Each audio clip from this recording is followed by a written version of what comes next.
there are going to be people that come in here that they've tried and failed so many times that they're ready for something different. Like they're ready to be coached up and they're open to whatever. Especially like I mentioned, like if it's, you know, a physician, medical professional, chances are they were referred to me anyway. So I've already kind of had that trust, you know, built in there already.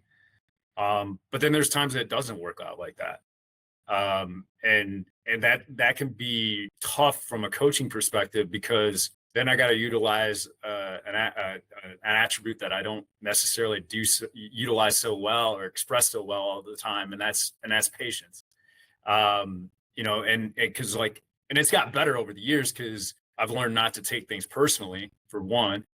But two, it's just having an understanding of psychology and like how, you know, everybody's going to be different of how they interpret information, how they process information, how they use that information. And then the other side of it too is just like the opportunity to build that relationship with them that doesn't have anything to do with, you know, the stuff that we're talking about. So I get to know them as people, and they get more comfortable with me. They get more receptive to like what I have to say.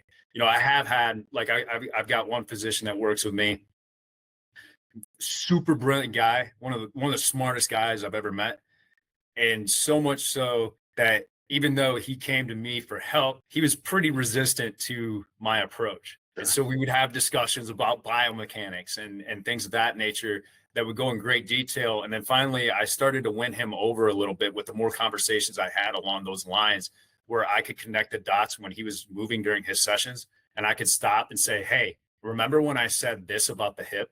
He'd be like, yeah. I said, that's happening when you're going down in your squat right now.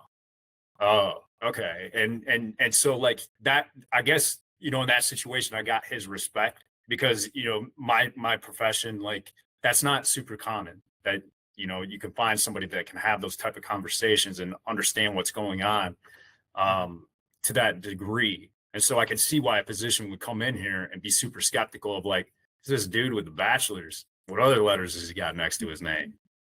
How's he know? Why should I trust him? Like, you know, so, you know, that can be a big challenge, but it's really dependent on the individual and where they're at with their own journey